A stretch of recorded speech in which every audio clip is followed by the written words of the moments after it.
Persilakan, Kak. Thank you, Richie, untuk openingnya ya. Uh, Let me introduce myself ya.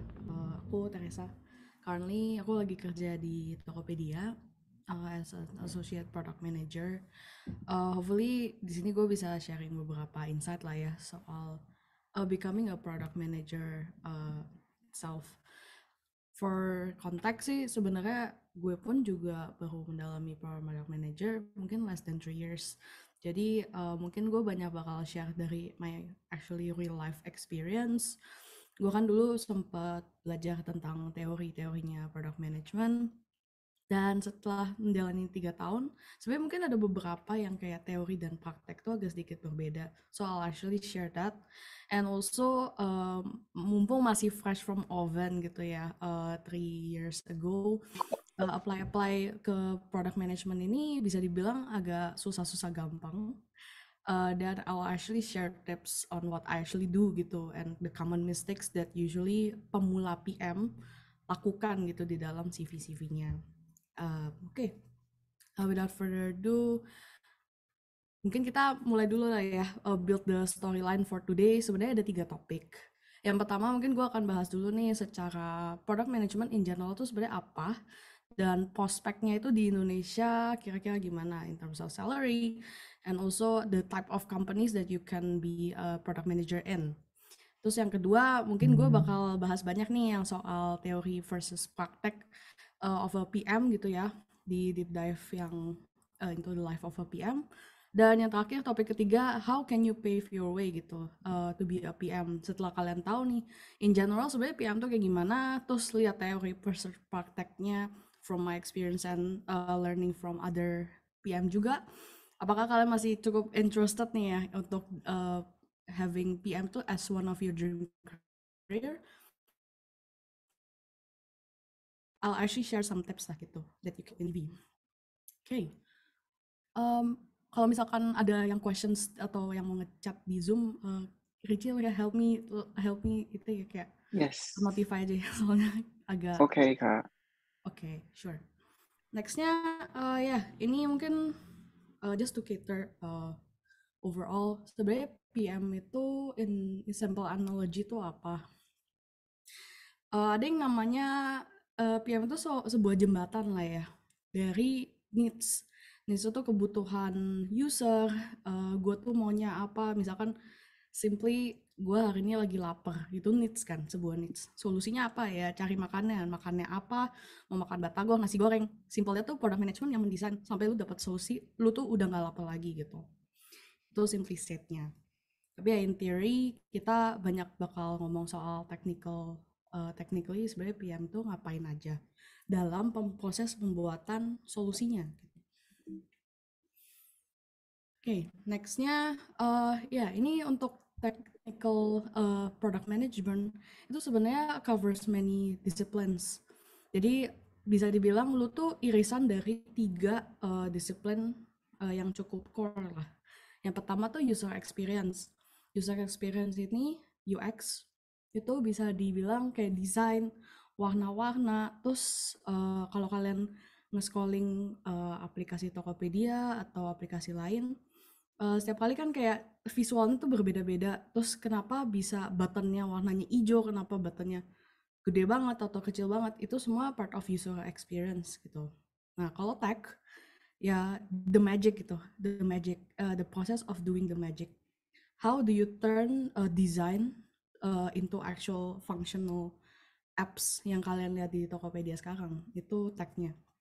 Nah, bisnis itu bisa dibilang long term vision. How do you translate what you're doing visually ini jadi cuan buat bisnisnya. Every company pasti kan pengennya dapat duit lebih banyak, atau dia mungkin punya kalau social company ya mungkin dia ada satu metrik yang pengen dia kejar, bigger results. Nah itu konsep bisnis, lu tuh bisa translate visual ini menjadi duit lah gitu.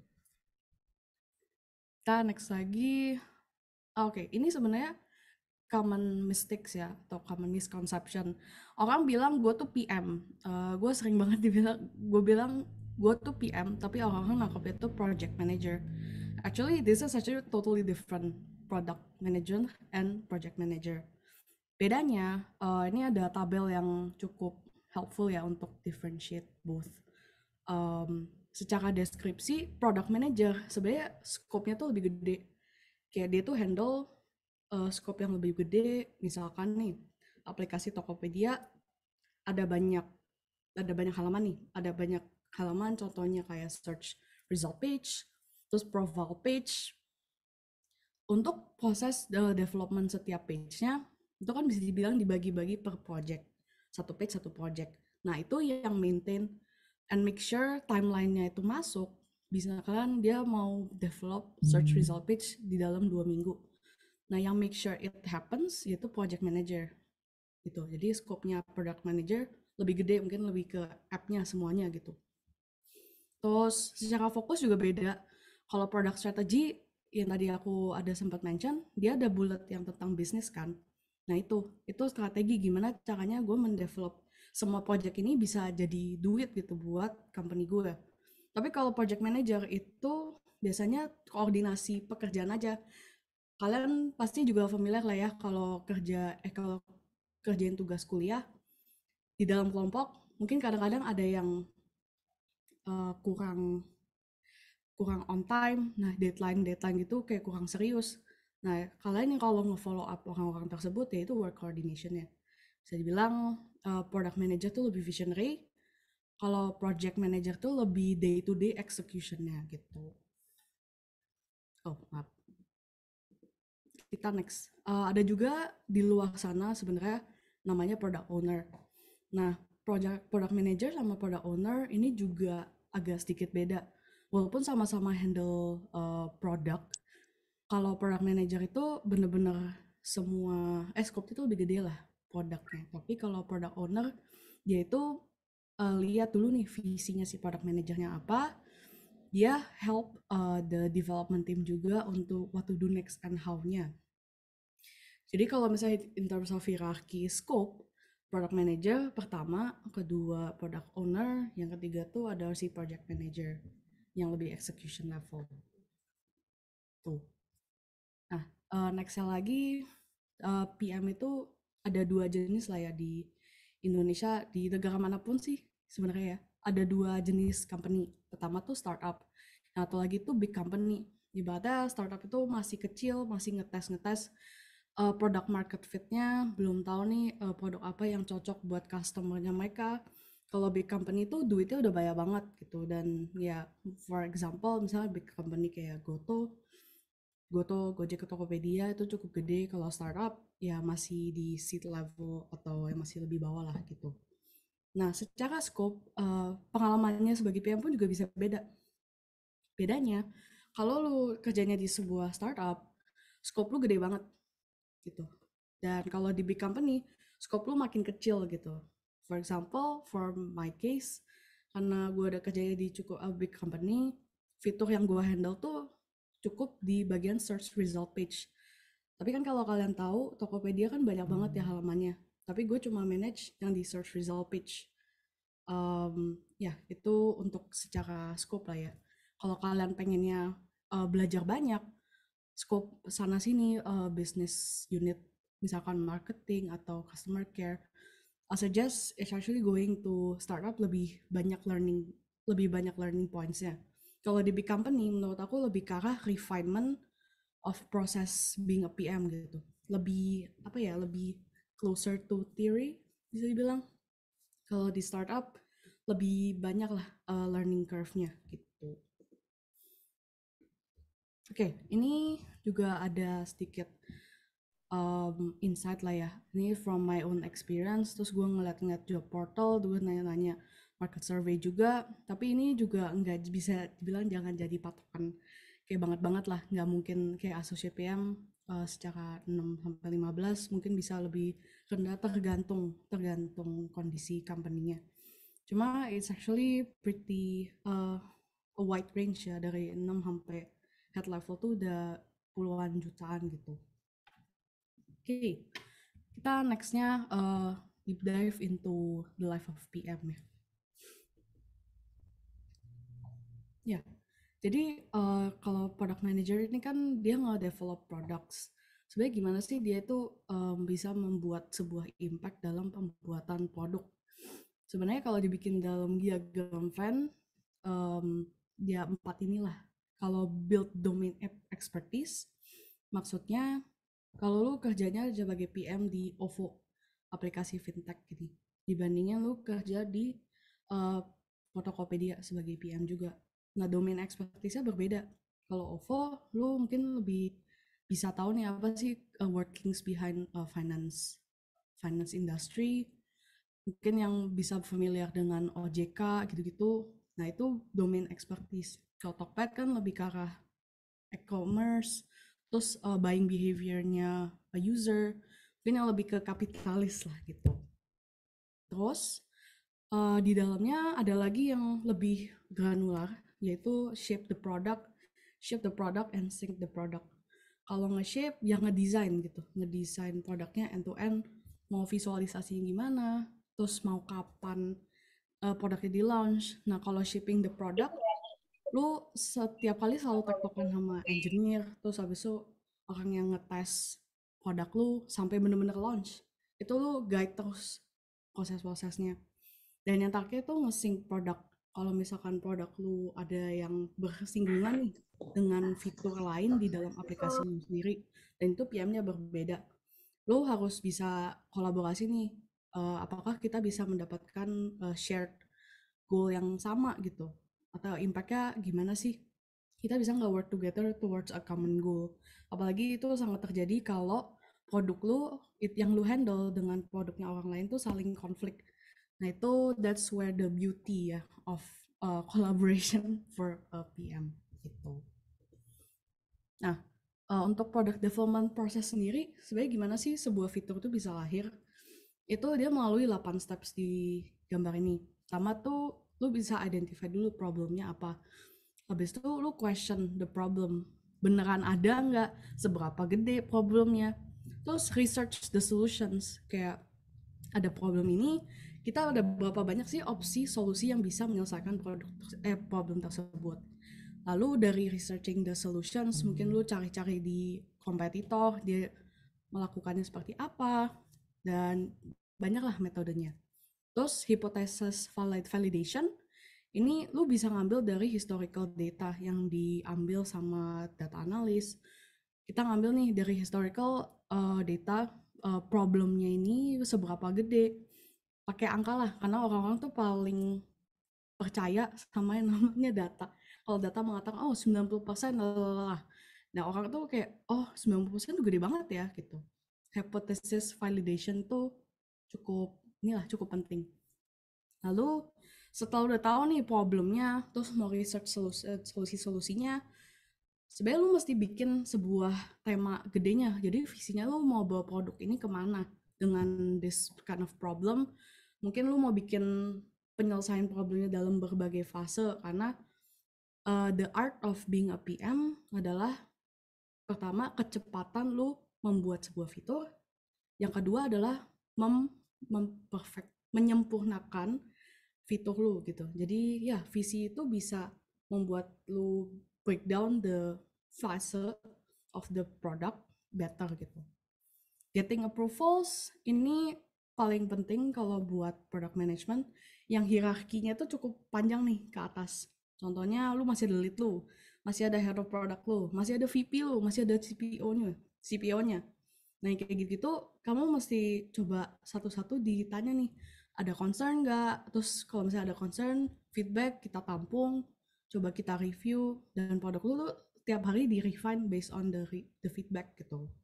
Nah setelah semuanya udah oke, kita lanjut ke step 7 di implementasi. Ngobrol sama engineer, how is this solution is feasible, terus di testing sampai dia bisa di release di step ke-8 gitu. Ini gue gambarin kayak an example lah ya dari yang tadi product development process. Contohnya ya gue ngambil easy aja deh. Kan orang-orang company semua pasti pengennya duit, net profit lah, net revenue. misalkan kita melihat sebuah penurunan nih sebagai PM, oh ini duitnya gue tuh agak turun nih, tapi apa ya the cause of the decrease. Nah, habis itu yang ijo-ijo ini adalah stakeholdernya yang kita kerjasama nih. Contohnya kita ke data analis. Boleh nggak ya kita dapetin segmentasi sebenarnya net revenue kita itu didapat dari mana aja sih? Mungkin ada yang dapat dari produk A, B, C. Terus kita lihat nih trennya di 6 bulan sebelumnya, yang mana sih yang punya decrease terbesar gitu. Atau mungkin trennya semuanya decrease, atau salah satu doang yang decrease yang lainnya stabil. Nah itu bisa jadi apa ya, memfokuskan lu tuh bisa kerjain yang mana dulu nih yang dropnya paling gede. Lalu udah ada dropnya, lu bisa lihat nih kira-kira kenapa sih bisa drop. Lu bisa form beberapa hipotesis. Nah hipotesis ini sendiri ini dimana sebenarnya PM itu harus bener-bener jago lah ya untuk developing business hunch. Lu coba mikir, empathize with the user, help form some assumptions. Terus kayaknya ya itu banyak-banyak experience dan juga banyak-banyak denger cerita lah menurut aku. Ini enggak kayak formula matematika yang 1+1 pasti 2. Experience itu build over time lah ya untuk form this kind of hypothesis. Terus nextnya udah dapat nih data-datanya, udah ada decrease, kita tahu decrease-nya tuh di segmen yang mana. Kita coba ngobrol sama tim desain. Gimana sih caranya kita bisa optimize the experience to increase the revenue share from this segment gitu. Dari yang desainnya mereka, baru kita bawa nih ke engineer. Kalau fiturnya mau diimplement, possible nggak sih? Dan biasanya berapa lama estimasinya fiturnya bisa di launch gitu. Nah ini just a snippet lah on what it feels like to be a PM.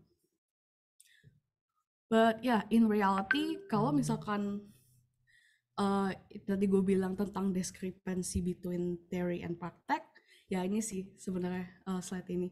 It was not as easy as the theory. Product development cycle yang tadi itu benar-benar ideal case banget sebagai seorang PM. Tapi day to day basisnya kita selalu meeting sama stakeholder EA, terus habis itu nanti ke engineer, terus nanti marketing team pengen ngobrol juga, pengen ngesing. Terus habis itu lu sebagai PM sebenarnya nggak handle cuma satu doang produknya. Yang tadi ini cuma satu doang problem dari banyak problem yang harus lu handle. Satu produk tuh bisa 10-20 problem. Dan lu kalau sebagai PM harus pandai context switching. Lu mau nyelesain satu, misalkan DA yang ini mau nyelesain project yang A. Terus yang engineer ini lagi ngerjain yang produk B gitu. On top of that, ya maintaining product life cycle. Yang gini-ginian tuh lu perlu duduk, mikir, terus kasih tahu nih actionable-nya apa ke stakeholder lu. While maintaining the communication lah, meeting, context switching. Nah, this is actually where menurut gue prakteknya yang sulit dilakukan adalah learn to say no. Misalkan nih marketing pengen punya, I have this idea, bisa nggak ya kita implement ini 2 bulan lagi? Padahal tuh di backlog lu sebagai seorang PM buat engineer, udah ada 7 project yang bahkan belum kesentuh sama sekali. Dan lu lihat secara prioritas, kayaknya yang idea yang disampaikan sama tim marketing ini nggak se-impactful itu. Jadi ya lu harus bisa bilang no, berani say no. Karena sebagai PM, lu jagain produk lu supaya sukses kan. Priority itu very important. Dan ketika lu ngomong no ke stakeholder itu sebenarnya doing everyone a greater good gitu. Nah, kita next lagi. Ya, jadi kalau to sum up ya, sebenarnya PM responsibilities itu ada developing the vision of the product, tadi yang aku mention. Satu problem tuh bisa dibagi beberapa fase, tergantung kecepatan dan juga penyempurnaan produknya. Prioritas, product prioritization, itu sangat works kalau banyak nih backlog dari masing-masing. Bisa dari VP lu yang bilang, oh kayaknya nih this idea can be implemented well nih. Mungkin coba di-explore possibility-nya. Atau dari marketing team, atau engineer juga bisa masukin backlog. Lu bisa prioritas nih based on impact kan. kalau gue mau naikin duit, yang mana nih yang produk yang paling meningkatkan duit buat produk gue dan eventually buat company gitu. Nextnya ada stakeholder management. Ya ini sebenarnya pandai mengatur komunikasi sama stakeholder. Tadi kan ada yang ngomongin soal learning to say no. Learning to say no itu pun ada seninya gitu, nggak langsung lu bilang nggak bisa gitu. Banyak kata-kataan yang perlu di apa ya dibaikin sedikit lah supaya memang stakeholder ini kan in the long term you're working with them. Kalau lu menyinggung hatinya ya you cannot actually collaborate well gitu dengan mereka for the future. Kalau mereka saat ini butuh lu suatu saat akan butuh dia gitu. Jadi managing stakeholder itu very very important lah for PM responsibilities. Nah yang nextnya understanding user needs. Kita ada satu quote sih dari Jeff Bezos. Dia tuh dulu pernah bilang kalau buat di Amazon, kalau misalkan kita mendevelop produk, kita tuh jangan takutnya malah sama kompetitor. Kompetitor ini bikin produk A, B, C. Tapi sebenarnya lu harusnya takutnya sama customer lu. Kalau customer lu nggak liatin, itu most likely liatin needs-nya ya. Liatin needs-nya most likely mereka yang sebenarnya kan yang mereka yang bayar ke Amazonnya. Tapi kenapa kita malah ngeliatinnya ke kompetitornya? Justru lu harus lebih takut user lu churn gitu. Churn tuh maksudnya udah nggak gunain Amazon lagi, nggak bisa hasilin duit buat Amazon lagi gitu. Jadi ya overall ya 4 inilah responsibility-nya as a PM. Nah dari responsibility itu dan ya experience gue 3 tahun lah untuk jadi PM. Menurut gue 3 ini sih necessary skills ya to be yang harus dipunyai lah sebagai seorang PM. Pertama tuh communication, mau itu written atau verbal. Written ya dalam bentuk email, dalam bentuk menulis requirement untuk engineer lu, requirement untuk data analyst lu atau designer. Verbal ya ketika lu meeting, learning to say no, learning to negotiate. Overall sih sebenarnya the tema adalah saying the right things at the right time gitu. Of course lu mungkin mau menolak sebuah produk tuh at that moment, tapi ya nggak bisa sekarang karena di meeting itu mungkin memang punya tujuan yang lain. Nah itulah komunikasi lah, the art of communication. Yang kedua, developing common sense, rationality, atau ya product hunch. Tapi mungkin gue simply setnya adalah common sense. Common sense itu ini build over time lah ya. Ketika lu megang sebuah produk, awal-awal mungkin nggak terlalu tahu nih skopnya produknya ngapain, end-to-end sistemnya sekarang seperti apa. Jadi ketika lu deep dive dan pengen nge-manage produk ini, lu bakal banyak diserang lah, diserang sama stakeholder lain. Oh kayaknya yang ini nggak make sense karena lalala gitu. Nah makanya common sense itu you have to be humble enough to learn, to relearn, and to ask a lot of questions lah ke stakeholder lu supaya over time lu tuh bisa tahu nih sebenarnya produk apa yang atau asumsi apa yang sebenarnya most likely akan benar gitu buat produk lu tuh. Nextnya learn to influence without authority. Nah bagi orang-orang mahasiswa yang cukup ambi ini biasanya paling susah nih untuk belajar influence without authority. Orang-orang yang cukup ambi biasanya pengen handle sebuah project tuh sendiri tuh, atau bahkan lu carry kerjaannya tim lu gitu. Nah sebenarnya as a PM you need to learn to let go of that control. Lu bikin semua orang yang kerja di tim lu, itu dari designer, marketing team, engineer, itu mereka tuh pintar, kayak they're actually really good people that doing a really good work. Nah, the job for the product manager itu bukan ngerjain kerjaan mereka, guiding justru. Kita tuh guide mereka supaya mereka bisa shine gitu. When they shine, we shine, the product shine gitu. Itu untuk the biggest learning lah buat gue as a PM gitu. So when you guys actually want to be a PM, yeah, these are the three things yang you have to expect. You need to learn fast over the course of time of being a PM, atau before being a PM tuh coba do this simple exercise supaya kalian tuh bisa develop these three skills lah.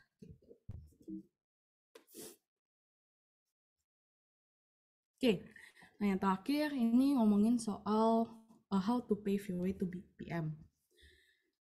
Mungkin secara paving your way to be a PM banyak lah ya faktornya, tapi salah satu yang bisa kita lakukan sebagai job seeker atau kayak aspiring PM itu perbaiki CV lu, refine as much as you can so that the recruiter itu bisa ngeliat lu tuh potential PM yang baik.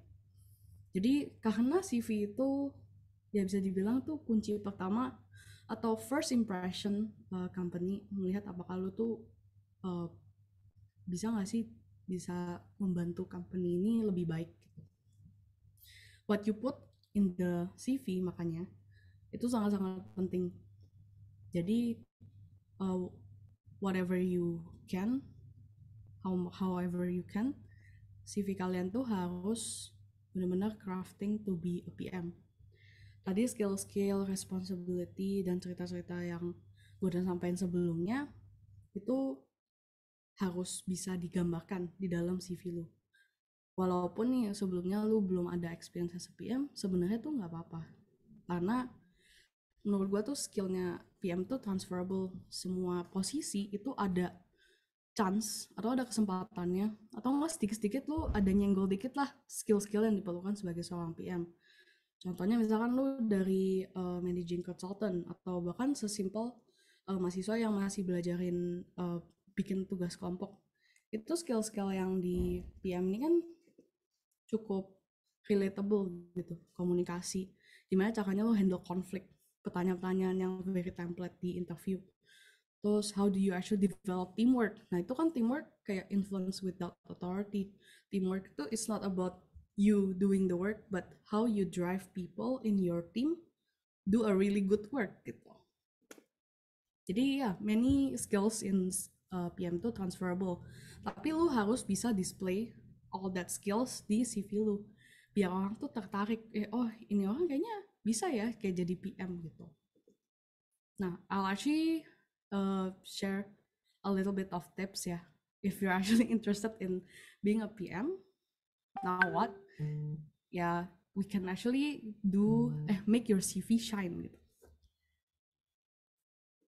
Tips-tips yang aku bisa kasih, and actually it was my beginner's mistake juga lah ya dulu, dan over time selama 3 tahun gue coba refine CV gue supaya bisa include 3 hal ini. Yang pertama adalah give a brief summary of your scope of work. Semua itu pentingin namanya konteks.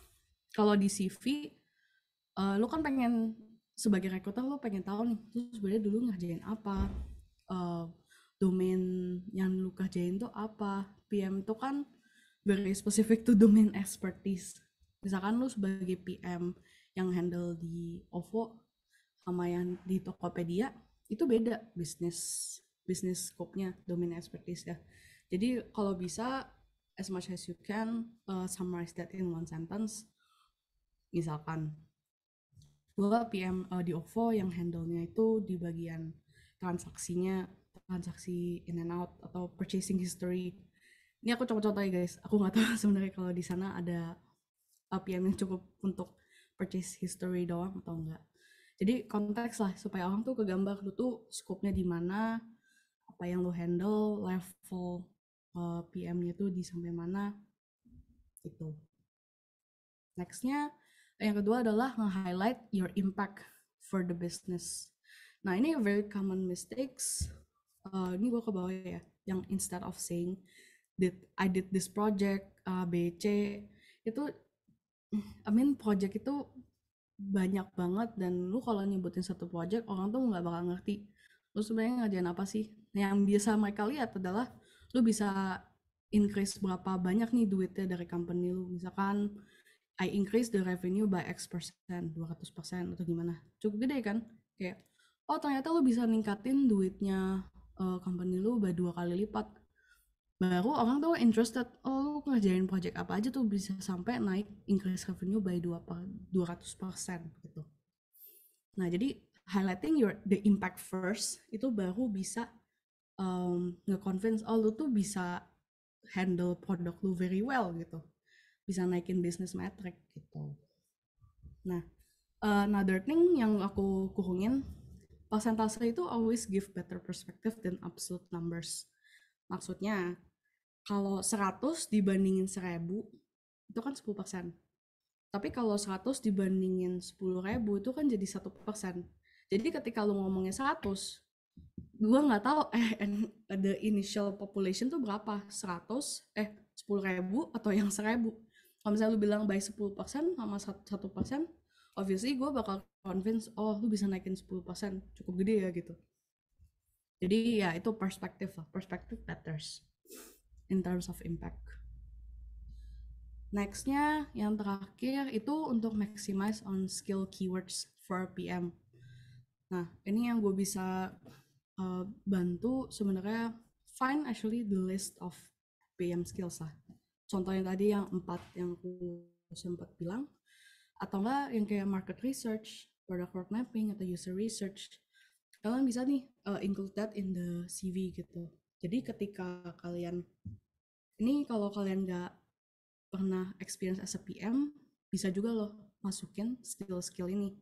Contohnya kalau kalian lagi ngerjain project kuliah, pastinya ada salah satu lah ya tugas-tugasnya kalian tuh perlu ngeriset market, terus atau enggak untuk interview user. Nah itu sebenarnya skill-skillnya PM kan, lu bisa highlight that actually in your CV. Jadi without a prior experience in PM, lu actually display critical skills to be a PM gitu. Recruiter tuh biasanya understand lah kalau memang lu belum pernah ada work experience, itu bukan salah lu juga entirely kan, karena lu memang belum pernah. Tapi kalau lu udah ada developing a budding skills to be a PM, itu mereka akan most likely ngelirik lah. Nah, ini gue dengar dari tips HR juga yang pernah nge-review CV gue, dan juga dulu pun gue nggak terlalu highlight skill keywords gue atau impactnya atau scope of work. Jadi I'll actually give these 3 tips aja cukup untuk kalian coba refine lah your CV if you want to be a PM. Tuh. Ya untuk overall sih materinya cukup ini aja nih. Aku balikin ke Richie ya.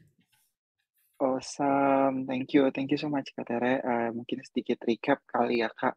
Tadi kita udah belajar tentang necessary skills yang harus dimiliki sama PM. Ada di intersection gitu ya Kak, definisi middleman gitu, di tengah-tengah desain, di tengah-tengah tech sama bisnis.